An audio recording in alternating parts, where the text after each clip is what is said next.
and she had nothing to do, which was very, very solemn. I do remember one occasion, though. It was the day before Dad came home from the hospital. Mom suggested treating me to an ice cream soda. I'll never forget how proud it made me feel just to sit and talk with her quietly like a grown-up person. It was a special treat moment in my life that I'll always remember, quite apart from the soda, which was wonderful.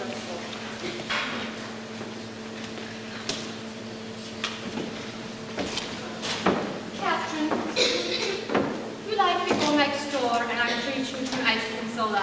Mama, you mean it? Sure. We celebrate. We celebrate that Jaguar is well and coming home again. Here.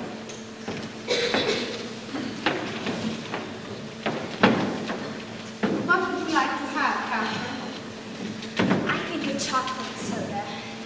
No, a strawberry. No, a chocolate soda. You are sure? Yes, I think so. But Mama, can we afford it? I think the fund we can afford it. What's it going to be, ladies? One chocolate ice cream soda, please, and a cup of coffee. Someone right up. Thank you. Mama, he called us ladies. Aren't you going to have a soda too? Better I like coffee. When can I drink coffee? When you are grown up. When I'm 18? Maybe before that. When I graduate? Maybe. Comes the day you are grown. Papa and I will know. Is coffee really nicer than soda? When you're grown up, please. Did you used to like sodas before you were grown up? We did not have sodas when I was growing up. It was in the old country. You mean they don't have sodas in Norway? Well, now maybe. Now it is in many things from America. But not when I was a little girl. There you are, folks. Mama, do you want to ever go back to the old country? I like to go back once to look at them, to see the mountains of the fjords.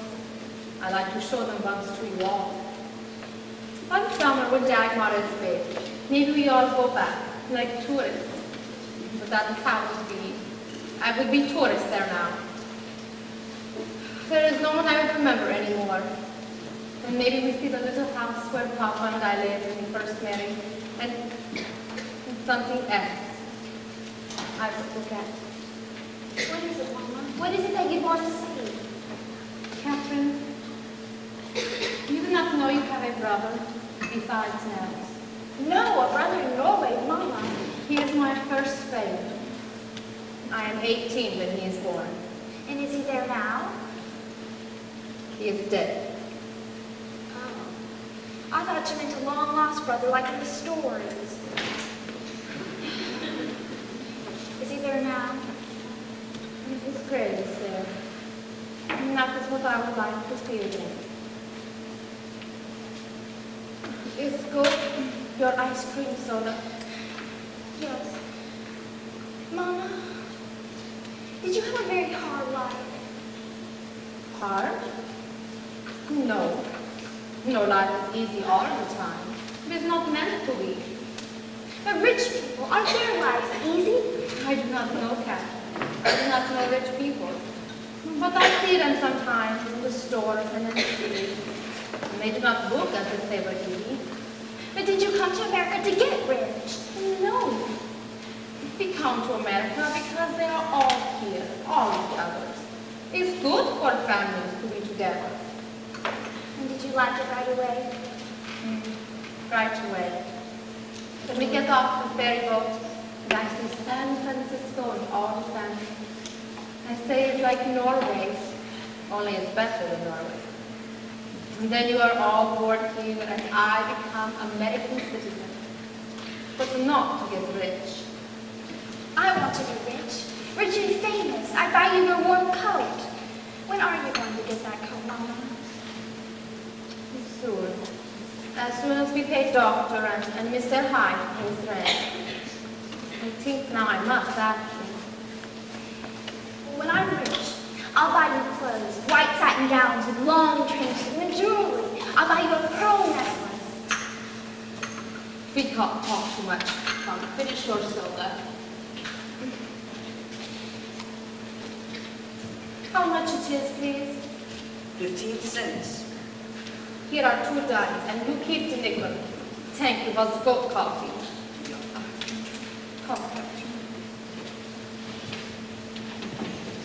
Tomorrow, Dagmar will be home. And Catherine, you see that Uncle Elizabeth is there?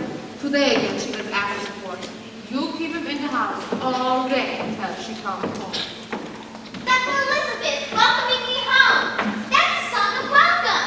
Where is he, Mama?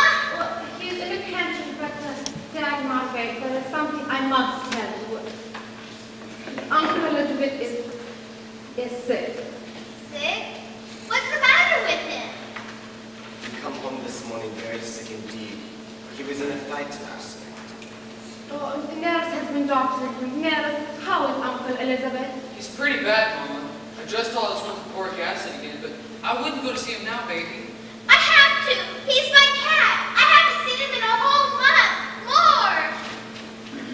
Nurse, what you think? I think we ought to put him away before she came home. I know, but she would have been so unhappy that he was not here at all. She'll be unhappier still if he dies. Oh, Mama! Mama, what happened to him? When I picked him up, the bandage slipped off of his eye. It was bleeding. It looked awful. Oh, Dagmar, he looks like that all over. Nurse, you go and see to his eye again. Listen, Dagmar, little one, would it not be better for the poor thing to go quietly to sleep? You mean sleep? And never wake up again? No. Dagmar, I think he died anyway. Let's try to make him well, but he can't. Mama can. Mama can do everything. Make him live, Mama. Make him well. We see how he gets through the night. Now, Dagmar, you must go to bed. But you'll fix Uncle Elizabeth. You promise, Mama? I promise I'll try. Now go. I'll fix your supper. Mama, it's just cruel to keeping that cat alive. I know. Martha, you say we see how the cat get through the night. I ask you, how did we get through the night? It's no use. We must put the cat to sleep. Nils, you go to the drugstore and get some chloroform, maybe. How much shall I get? You ask the druggist. Tell him it's for a cat. He knows. It's best, Martha. He only 10. I know, but poor Dagmar is sad homecoming for her. And she was so good in hospital, never once she cried. Oh, get her supper. And I put the cat outside, right outside where Dagmar cannot hear it.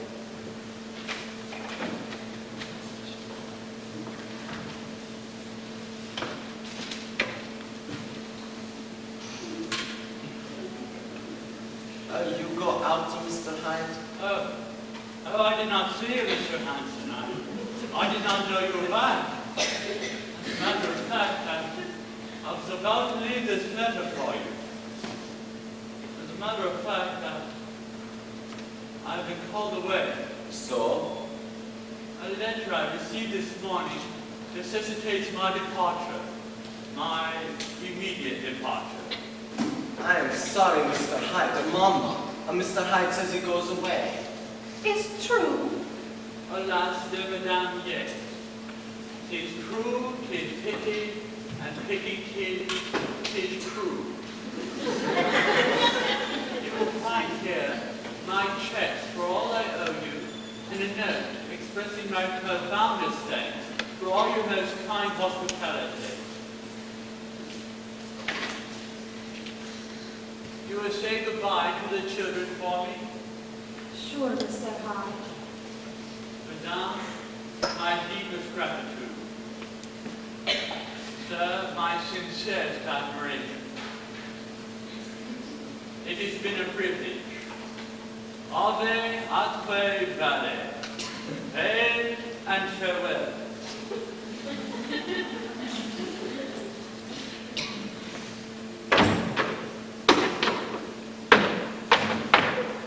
It's too bad. He was a wonderful man. How much is check for?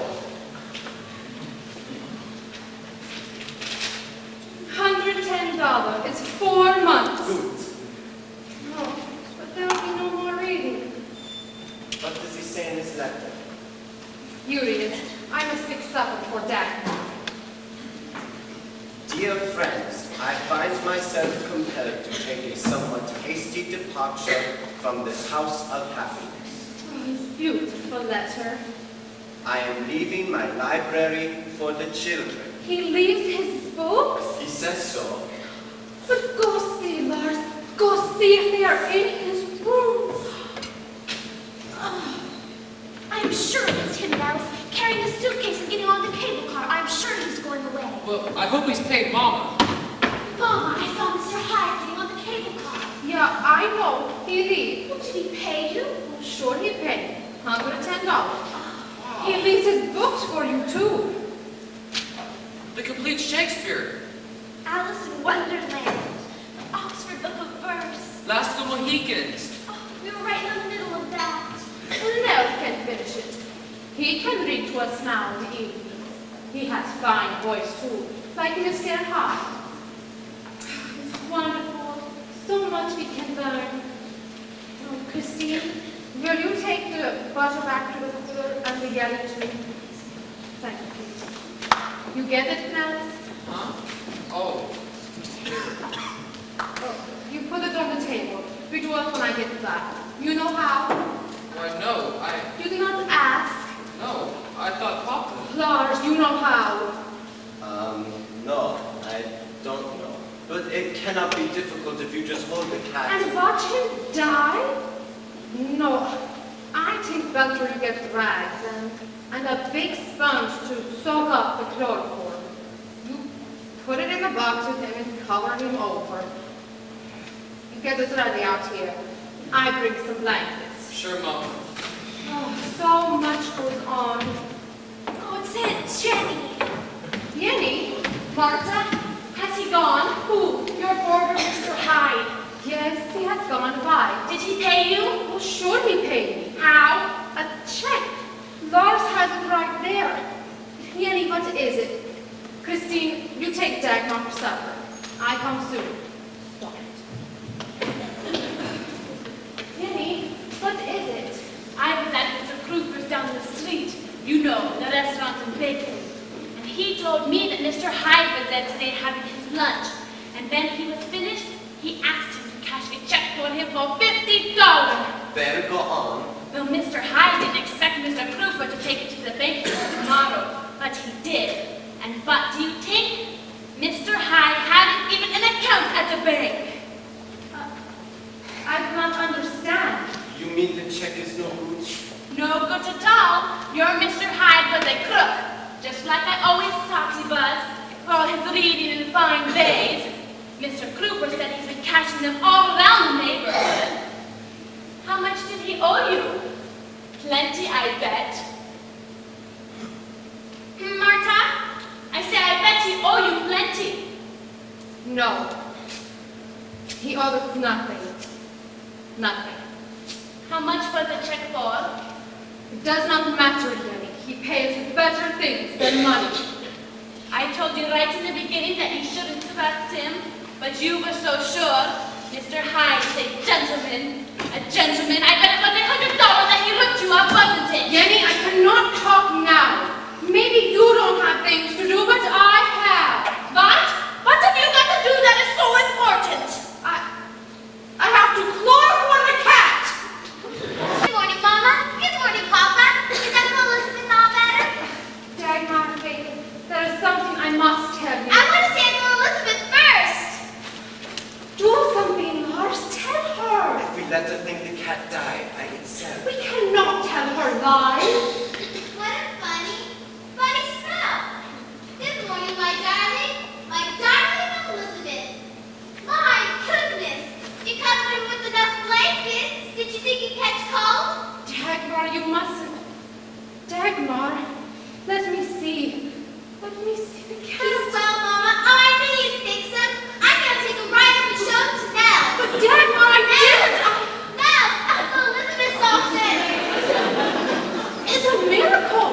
You must not have used enough chloroform. You just give the cat a good sleep and that cures her.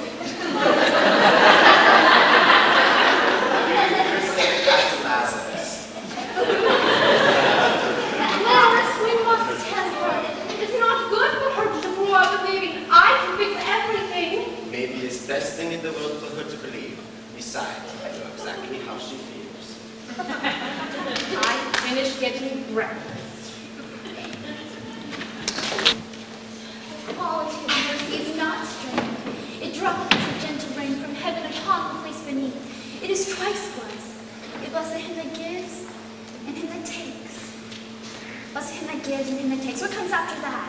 I don't know and I don't care. Like Chris! I don't. It's all I've heard for weeks. The school play and your graduation and going on to high. Never thought of attacking me at home. What do you mean? You see, you don't even know. Oh, you mean the strike? Yes, I mean the strike. Papa's been out of work for 4 whole weeks, and a lot you care. I don't even believe you know what they're striking for, do you? All you and your friends can think about is the presents you're going to get. You make me ashamed of being a girl. Tyler Walsh's family's having a second post, and that place they started from when she was a baby. Oh, hi, Katrin. Did you hear about Tyler's graduation present? Yes, I heard. I'm getting an onyx ring with a diamond in it. A real diamond? Yes, of course. A small diamond. What are you getting? Well, they haven't actually told me. But I think I'm going to get that celluloid dresser set in your father's drugstore. You mean the one in the window? Yes, it's got a hair receiver and a comb, and it's genuine celluloid. I wanted Father to give it to me out of stock, but he said it was too expensive. Father's an awful time on it. They're giving me a bang. Oh, there's a streetcar we have to fly. Bye, Katrin. Bye, Christine. See you tomorrow. Come on, Dorothy. Who said you were getting the dresser set? Well, they haven't told me for certain, but I've sort of hinted you're not going to get it. How do you know? Because I know what you are getting. I heard Mom tell Aunt Jenny, and Aunt Jenny said you were too young to appreciate it. What is it? Mom's giving you her brooch, her soul. You mean that old silver thing that belonged to grandmother? What would I want an old thing like that for? It's an heirloom. Mama thinks a lot of it. Well, she ought to keep it. You don't mean that's all she's going to give me. What more do you want? I want the dresser set. My goodness, if Mama doesn't know what a suitable present is. Why, it's practically the most important time in a girl's life when she graduates. You say you're not selfish. It's not selfishness. I don't know what else you'd call it. With Papa out of work, we need every penny we can lay our hands on. Even the little bag is empty. But you'll devil Mama into giving it to you somehow. So why talk about it? I'm going in. The dresser set. They gave it to me just before supper on graduation night. Papa couldn't attend the exercises because there was a strike meeting to decide about going back to work. I was so excited that night, I could hardly eat, and the present took the last remnants of my appetite clean away.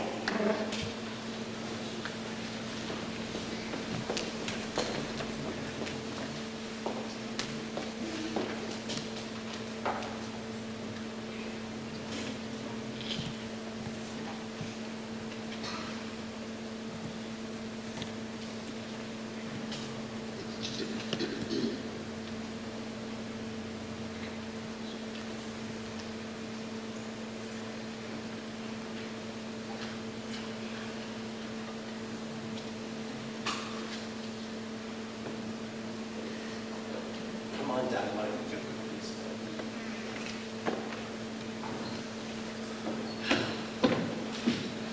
I'll stack the dishes now, Mama. We'll wash them when we get home. Would you like some coffee, sugar, Dagmar? Aunt Jenny says that if we drink coffee like you do at our age, our complexions would turn dark. I'd like to be a black Norwegian, like Uncle Chris. Can I, Papa? I like you better blonde, like Mom. When do you get old enough that your complexions don't turn dark? When do we get to drink coffee? One day when you are grown up. Oh, there are yet entry. Good. We can start now.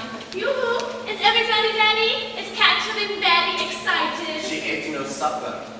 Lars, is that black coffee you dipped that sugar in? You shouldn't. It isn't good for them. You know they'll Turn turn. their complexions black, I know. Well, maybe it'd be all right if we had one colored daughter. Lars, really? Aunt Jenny, did you see my graduation present? It's got a hair receiver. But I thought, Marta, I thought you were going No, Jenny, you goodbye. She's too young to appreciate that. I give her something more gay, more modern. Very pretty, I suppose.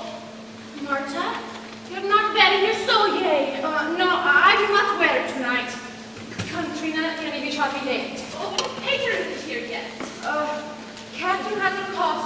John, if he can follow, or do you like to wait for Peter? I'll see it if you wouldn't mind. You can stay with Lars. He does not have to go yet. I hope Catherine knows her part. Sure, she knows it. I know it too.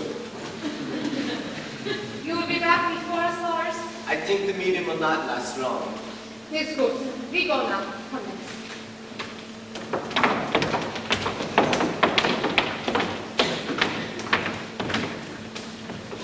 Goodbye, Papa. Goodbye, Doctor. I think of you. Goodbye, Aunt Trina. I'll see you later. Good luck. Would you like to play some checkers while we wait? Oh, I haven't played checkers in years. Good, then I beat you.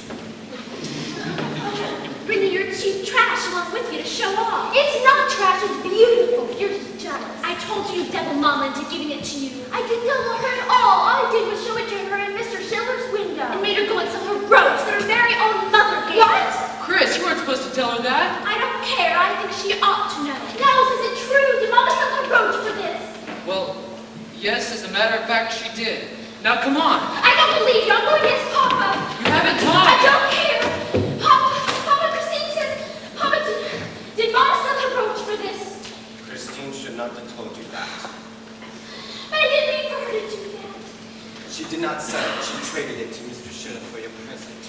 But I didn't mean for her to do that. It's all she had of grandmother. She loved it so. Look, Captain, you wanted your present. Mama wanted your happiness. She wanted it more than she wanted your brooch. Look, Captain, you must not cry. You have your play to act.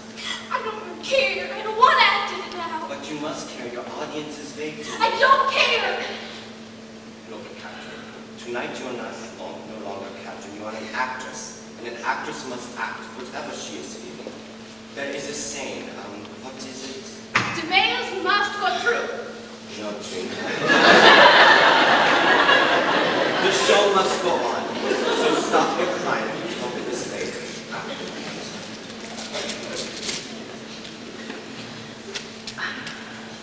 All right.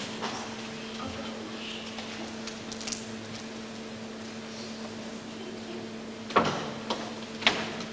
Now be fair. Don't worry about Catherine. If anything's happened to her, Get my lens, I know it will. I'll look out and see Miss Forrester sitting there and forget every single line. Perhaps you had an accident or something. Don't leave your father here tonight. He's going to be why. Will you please tell him to stay after the exercises? what on earth do you want to talk to Father? I've got something to say to him, something very important. Is that the dress you said? Can I look at him? No! What's the matter? I only wanted to look at it. Dorothy, you take it where I can't see it. Go on, take it, take it, take it!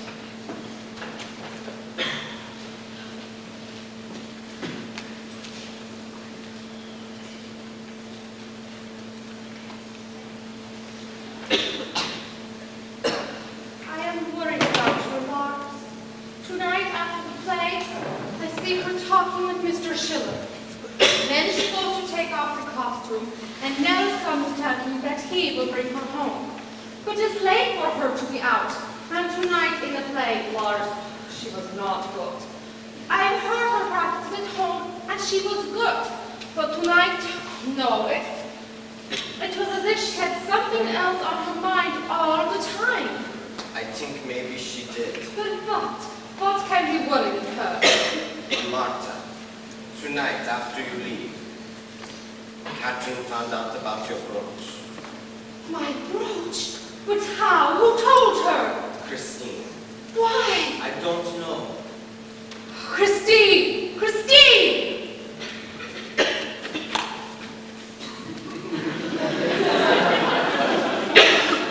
Calling me Mama? Yes. Christine, did you tell Catherine tonight about my brooch? Yes, Why did you? because I hated the smug way she was acting over that dresser set. It's no excuse. You make her unhappy. You make her not good in the play. But she made you unhappy, giving up your brooch for herself. It's not your business. I choose to give up my brooch. It's not for you to judge. And you know I do not want you to tell her. Oh, I'm angry with you, Christine. Well, I'm sorry, but I'm not sorry I told.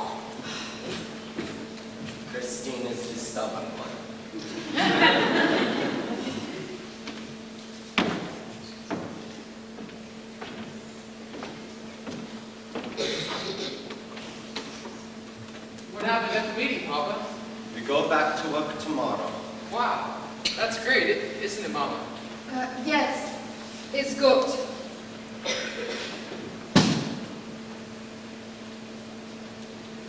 Mom, here's your brooch. Sorry I was so bad in the play. I will help her see the dishes. Mr. Schiller, give it back to her? Yes. We went to his house to get it. He didn't want to. He was going to give it to his wife for her birthday. But Katrin begged and begged him. She even offered to go and work at his store during her vacation if he'd give it back. And what did Mr. Schiller say? He said that wasn't necessary. But he gave her a job all the same. She's going to work for him, afternoons, for $3 a week. And the dresser said? She gave that back. Yes. It was kind of hard for her to do. She was awful upset. She's a good kid. Well, I'll say good night now. I've got to be at work. Good night, Nils. Good night, Papa. Good night, Nels. Nils. Katrin, Yes, Mom. come here. You put this on. No, it's yours. It is your graduation present. I put it on for you. Here.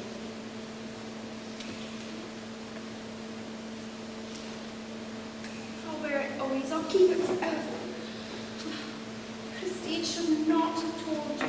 I'm glad she did now. I'm glad she did too. But you're not, Mom.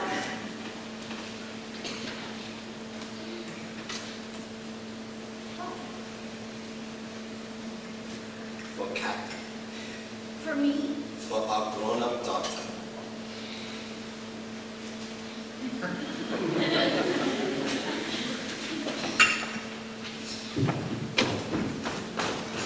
Kathleen is the dramatic one.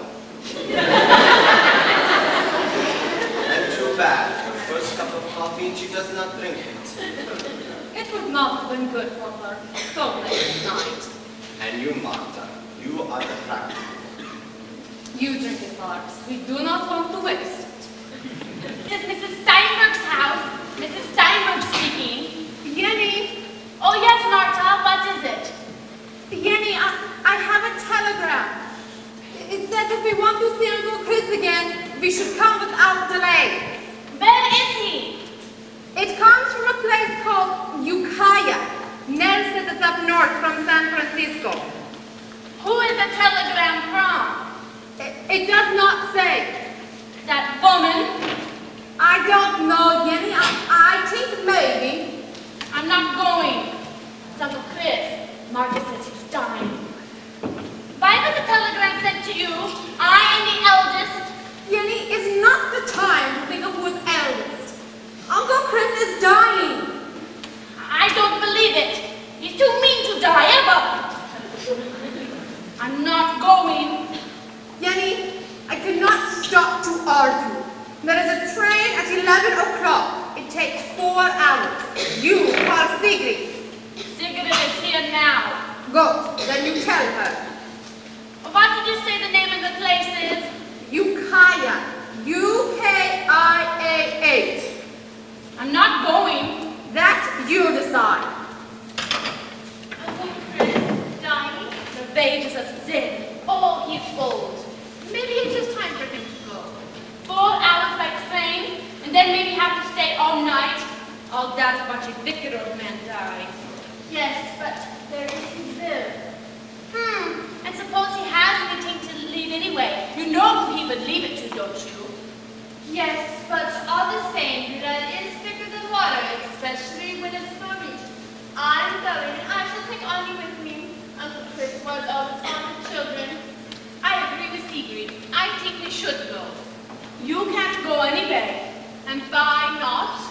Because of that wife of his. You can't meet a common low-class woman like that. We haven't even spoken to her. Why not? If you two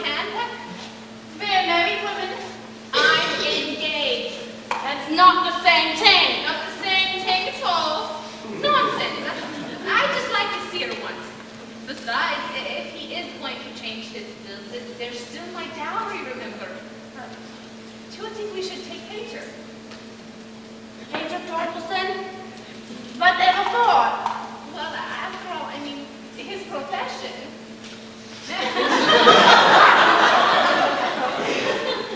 Lena, you always were such a fool. Anybody knows the last person a dying man wants to see is an undertaker.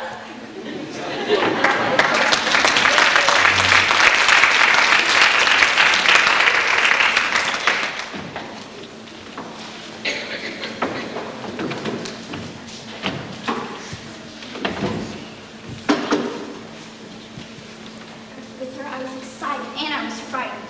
I was excited to take sandwiches on the train, almost as though we were going on a picnic. But I was scared at the idea of seeing death, though I told myself that if I was going to be a writer, I had to experience everything.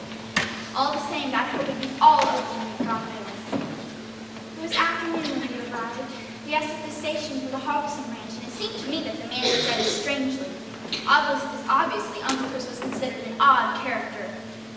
The ranch was about 3 miles from town, a derelict, rambling old place with long grass and tall trees and small honeysuckle. We made quite a cavalcade walking up to the gate. The woman, as the answer called her, Uncle Chris's wife, came out to meet us.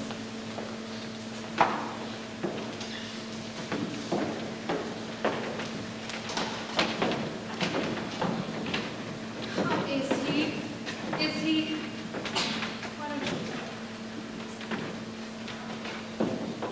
I want more. You give me more. There's still some left in the bottle. Uncle Chris, that will not help now. It always helps. Now especially. Uncle Chris, I don't think you understand. What I don't understand? That I am dying? Why else do I think you come here?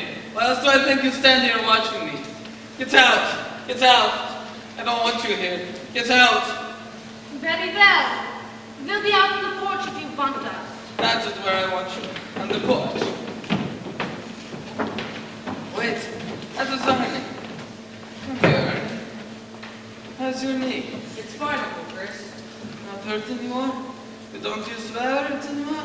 No, Uncle Chris. It's good. Let me see you walk. Walk around the room. Faster. It's good. Uncle Chris, Uncle is always so fond of you. I tell you all to get out. Except Marta. Catherine.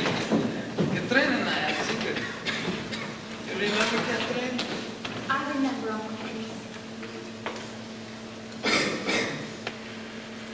Marta, you give me a drink. Uncle Chris, don't think that will help. Marta, you do not drink it. Who will drink it when I am gone? What harm can it do anyways? I die now. Give it to me. Sure, Uncle Chris.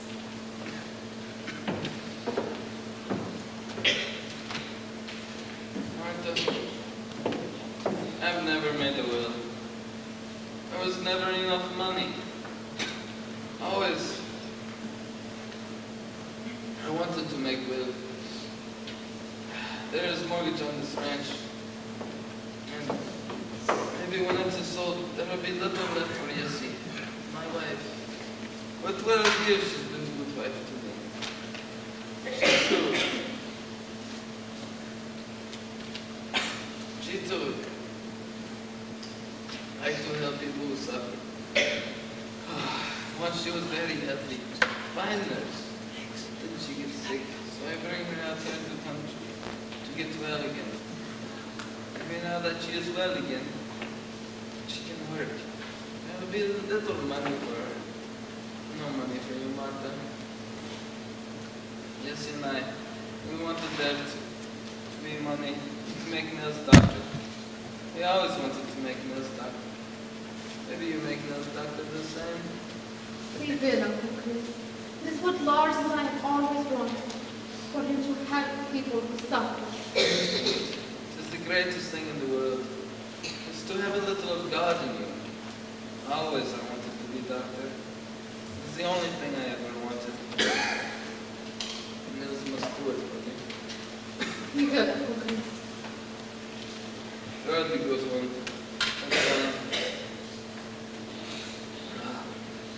Where is Jessie? I think she wait on the porch. You call her in? I like you both here.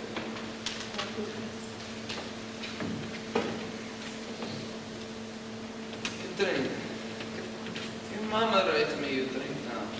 Drink coffee now. You train will be right. Maybe one day you write about the books. I'll remember, Uncle Chris.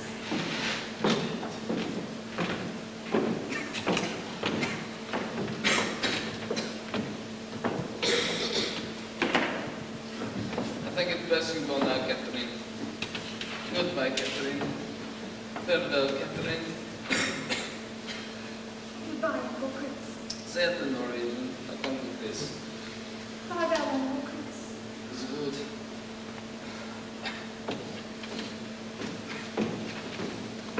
I think I best introduce you to each other. Martha, this is Jessie. Who has given me much happiness.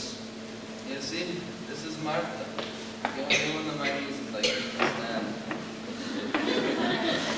I'm very glad to meet you. It's good. Now you give me one last drink. You have to drink with me. That way we finish the bottle. It's good? Good. You see, you get the best glass. You see, she does not like to drink.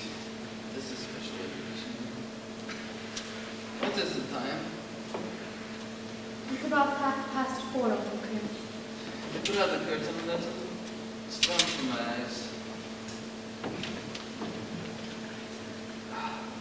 No, I take it without water. Always last drink without water. It's Norwegian custom. True?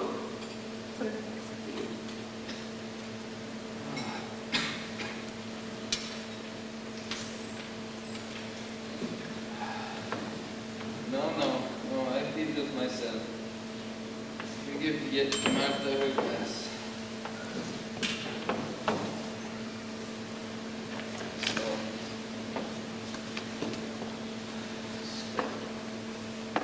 So.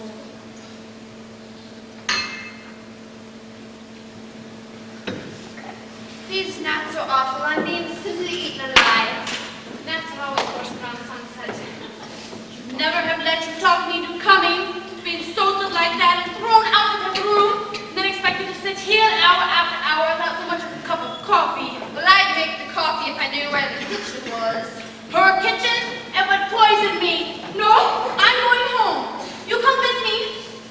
Maybe we should wait just a little longer. After all, you can't hurry these things. And all your talk about his bill, so much if he had to say a word. Oh, maybe Martha's been talking to him. Well? Uncle Chris has gone. Did he say anything about his bill? There is no money. Little there is, he gives to his wife. Yes, his wife. It was good wife to him. See, here is something Uncle Chris gave me. What is that? An account of how he spent the money. Count? But we care as long as there is no money left. Yenny, I read it to you. You know how Uncle Chris was lame? How he walked always with them?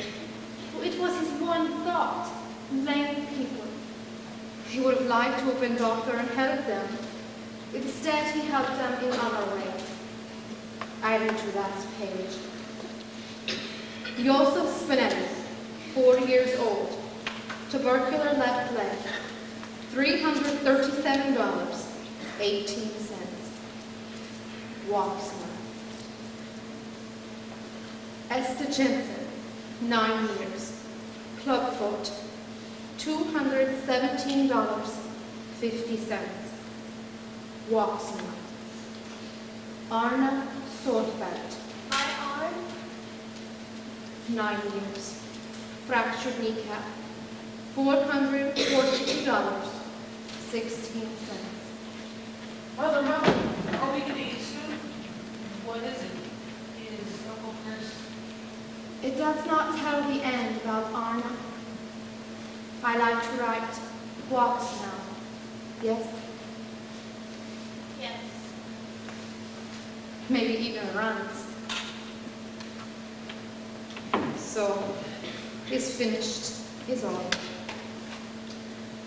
Is good. I go make coffee.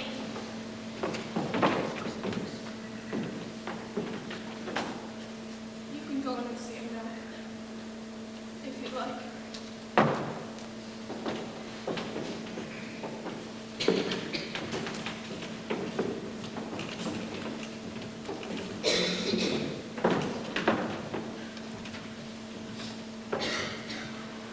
I wanted to tell you that I'm moving down to the hotel for the night, to the children's.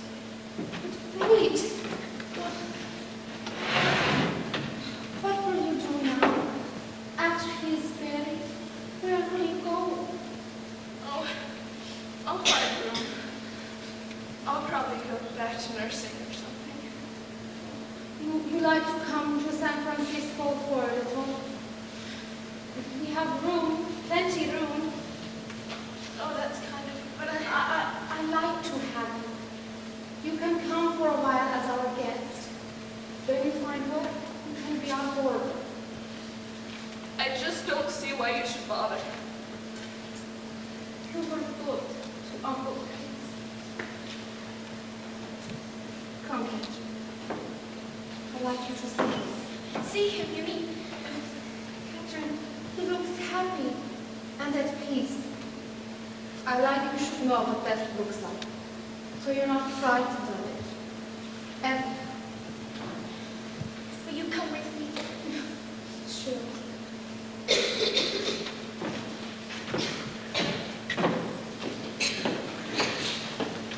Norwegian baby in San Francisco. Who's going to be 3 months old tomorrow? Little Christopher Torkelson.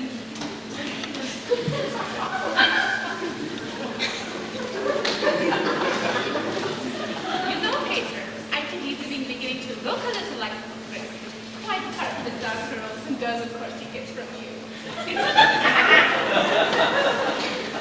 He's going to grow up to be a black Norwegian, just like his papa and Uncle Chris. There's something about his mouth, a sort of firmness. Of course, it's your mouth too, but then I didn't think a lot of Uncle Chris about you. Look, he's sleeping. Trina, do you know what next Thursday is? Our anniversary. What would you think of our giving a little party? A party. Oh, quite a modest one. Nothing showy or ostentatious.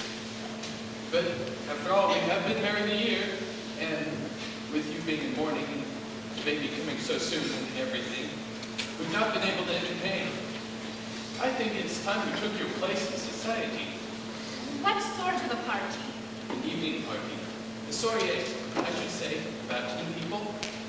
Some of the Norwegian colony, and Lars and Martha, of course. And Jenny and Sigrid? No, I thought of asking Jimmy and Sigrid. Oh, we have to. We couldn't leave them out. Trina, I hope you won't be offended if I say that I've never really felt, well, altogether comfortable around Jimmy and Sigrid. They have never made me feel, well, worthy of you. Of course, I know that I'm not, but... Hey, But you're quite right. We must ask them. Now, as a matter of refreshments, what would you suggest? oh, I don't know. What would you say to ice cream and cookies for the ladies, and coffee, of course, and perhaps port wine for the gentlemen? Port wine? Just a little. You could bring it already in little glasses. And Jenny and Sigrid can help me serve the ice cream. No.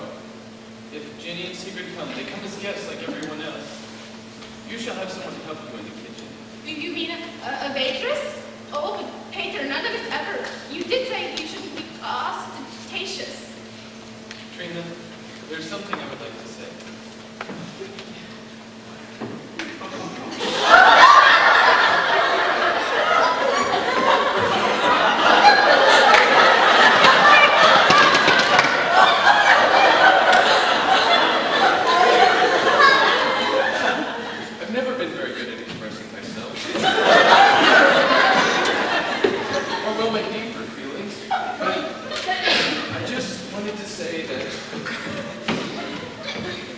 very fond of you. And I'm very proud of you as well. And I want you to have the best in everything. So far as it's in my power to give you.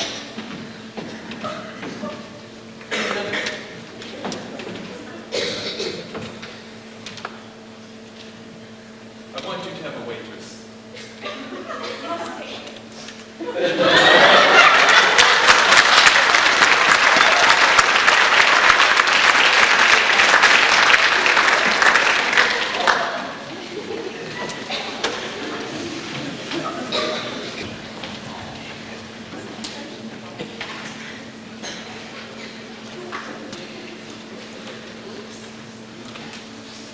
Hello, Papa.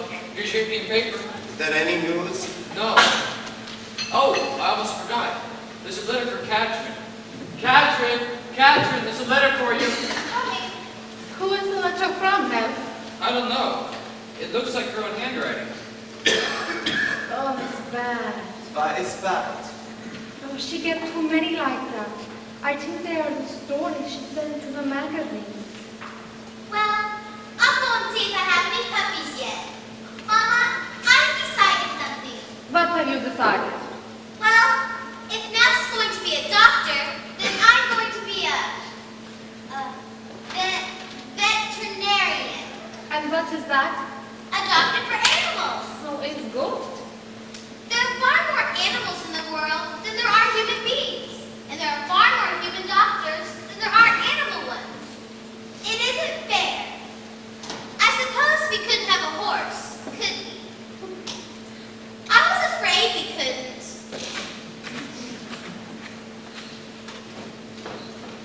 Where's the letter?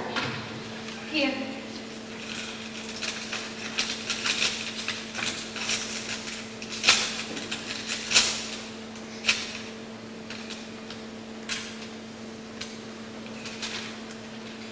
Mama, Papa, I want to say something. What is it, Kat? I'm not going to college. Why not? Because the only point of my going to college is to be a writer, and I'm not going to be with some catcher. It is your letter that makes you say this. It is a story come back again. Again is right. This is the 10th time. And I made this a test. It was the best I'd ever written or ever shall. And it wasn't good. What are your stories about? It was about a painter who's a genius and he goes blind. Sounds like the light that failed. What's wrong with that? Nothing. Besides, it's not like that. He has an operation and he gets back his sight. And then he paints better than ever before. Catherine, have you asked your teachers about this? Teachers don't know anything about writing. All they know about is literature. What if there was someone we could ask for advice to tell us if your stories are good or not? Yes, but there isn't, and they're not. There is something in the paper about a woman writer. Let me see. Here it is. Woman writer tells key to literary success. Gives a picture of her. A lovely. Her name is Florence Dana Moorhead. Have you heard of her, Katrin? Yes, everybody has. She's terribly successful. She's here on a lecture tour. What does she say is the secret, Papa? Here, Katrin, you read.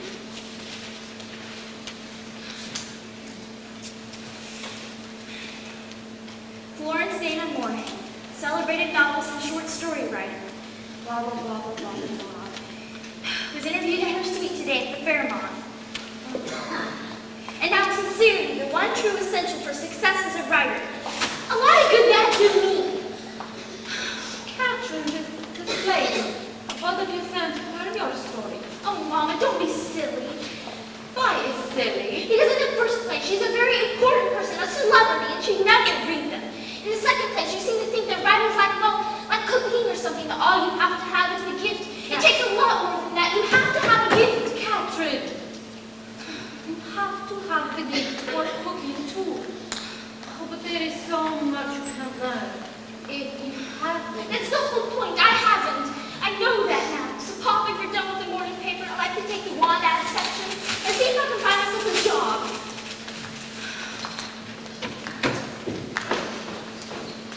Yes, what you think? I don't know. Her stories seem all right to me, but I don't know. What else does she say? Not much. Looks like the rest is mostly about her and her home. Let's see. Apart from literature, Mrs. Moorhead's main interest in life is gastronomy. The stars. No, eating. A brilliant cook herself, she says she would as soon turn out a good souffle as she would a short story, or find a new recipe as a first edition. Let me see her picture.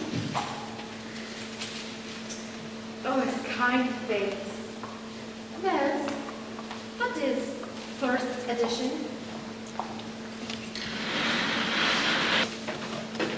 Forehead. Forehead.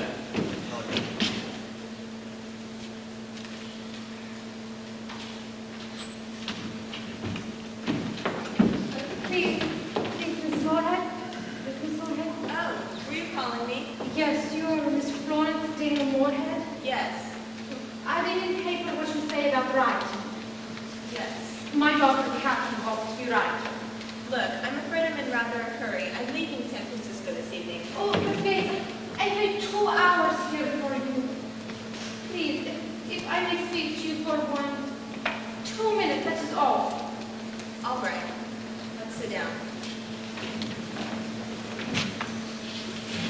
Now, your daughter wants to be a writer, you say? How old is she? She is 18 just. Does she write, or does she just want to write? Well, she writes all the time. Maybe she should not be author. It is hard to give up something that has meant so much. I agree.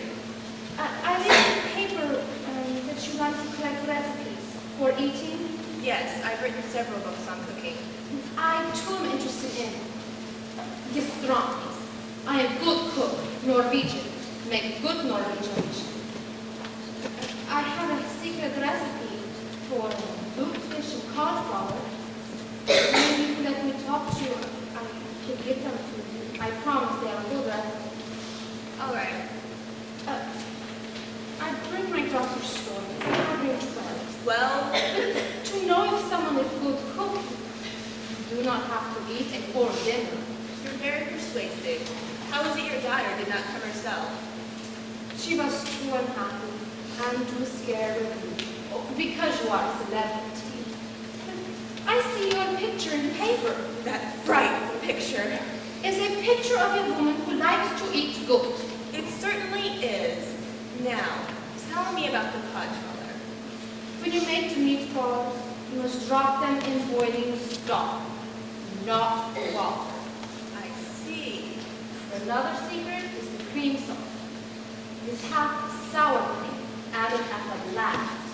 That sounds marvelous. You must grind the meat 6 times and... Well, I could write it out. While I write, you could read. All right, you win.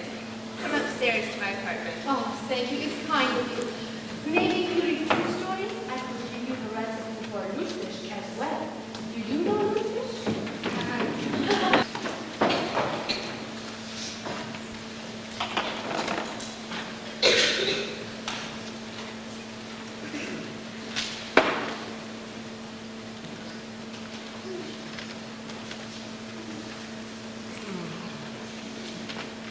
When Mama came back, I was writing in my journal, which I call my diary now, and writing a tragic farewell to my art. It wasn't very often that Mama came up to the attic, believing that a writer needed privacy. I was surprised to see her there. Catherine? Yes, Mama? You are busy. No, of course not. I would like to talk to you. Sure. You are writing? No, of course not. You know that's all over. That is what I would like to talk to you about. No, Mama, really, it's all right. I was going to tear up all my stories this afternoon, only I couldn't find half of them. They are here. Mama, you took them? Catherine, I have been to see Miss Moorhead. Miss Moorhead? Florence Dana Moorhead? Mama, you didn't show them to her. She did 5 of them. I was 2 hours with her. We have a glass of sherry. 2 glasses of sherry. What did she say about them? She say they are not good. Was it worth all your trouble just to hear her say that? Catherine, she say more. Will you listen? Sure, I'll listen. I will try to remember. She say to write now only because of things you have read about in other books. That you cannot write good until you have felt what you write about. That for years she read bad stories about people in the olden times. And then one day, she remembers something that happened in her hometown. Something that only she could know and understand. And she feels she must tell it. And that's how she writes her first good story. And Captain, she say you must write now more of things you know. That's what my teachers always told me. Maybe your teachers were right. I do not know if I explained good what Miss Moorhead means. But while she talked, I think I understand. Your story about the painter who goes blind, for that is because, forgive me if I speak plainly, Catherine, but it is important to you because you are the dramatic one, as Papa has said. But you think it would feel good to be a painter and go blind and not complain. But never once have you imagined how it could really be. Is it true? Yes, I suppose it is. But Catherine, you say you want to go on writing, that you have the gift. And when you have written your first story that is real and true, you are to send it to a lady whose name she gave me, her agent, and say she recommends you. Here, oh, no, that is recipe for goulash as her grandmother makes it. Here. It helps, Catherine, what I have told you. Yes, I guess it does. But what have I ever seen? Where have I ever been? Could you write about San Francisco, maybe? Miss Moorhead writes about her hometown. Yes, but you've got to have a central character. She wrote about her grandfather. He was a wonderful man. Well, could you write about Papa, maybe? Papa? Oh, Papa is fine, man. He's a wonderful man. Yes, but... Oh, I must go fix supper. Papa will be home. Catherine, I like you write about Papa. Papa? Yes, but what has he ever done? What has ever happened to him? What has ever happened to any of us except always being poor and having illness? I've been diagnosed to the hospital with Mama. Oh. And that was how it was born. In a flash. The story of Mama in the hospital. It was the first of my stories. Oh, I wrote it quite soon after that. I didn't tell anybody, not Mama, not any of the children. But I sent it to Miss Moorhead's agent. I didn't hear from him for quite a while. But then one day the letter came.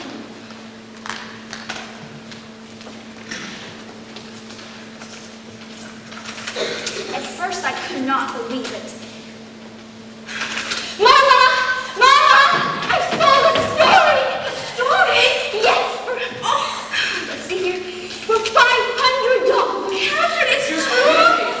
Oh, yes, here, read it. Maybe I read it wrong. Oh, what are you going to do with $500? I don't know. I'll buy Mama her warm coat. I know that. Coats don't cost $500. Well, the rest we could put in the bank. Hurry, quick, before they change their minds and stop the check. Please, Mama, please, take me to downtown today. What is it, Mama? I do not know how. Just take it to the man, give it to him, and tell him to put it in your account like you always do.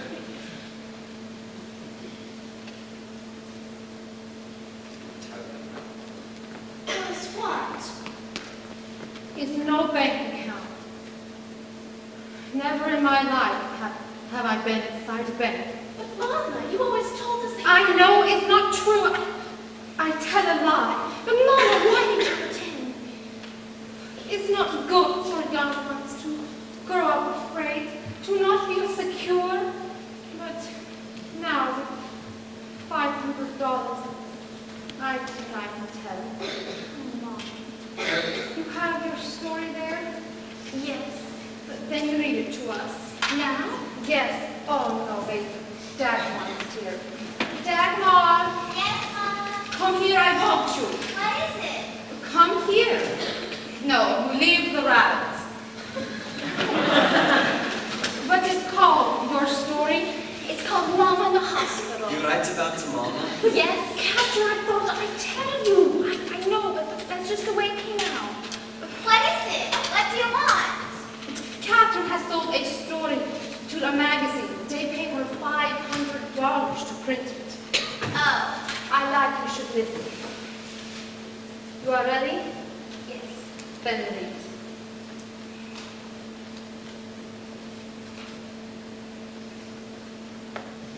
For as long as I can remember, the house on Steiner Street had been home. Papa and Mama were both born in Norway, but they came to San Francisco because Mama's sisters were here. All of us were born here. Nell's the oldest and the only boy. My sister Christine, and a little sister Dagmar. am I in the story? Hush, Dagmar. We are all in the story. But first and foremost, I remember Mama. I remember that every Saturday night Mama would sit down by the kitchen table and count out the money that Papa had brought home in the little envelope.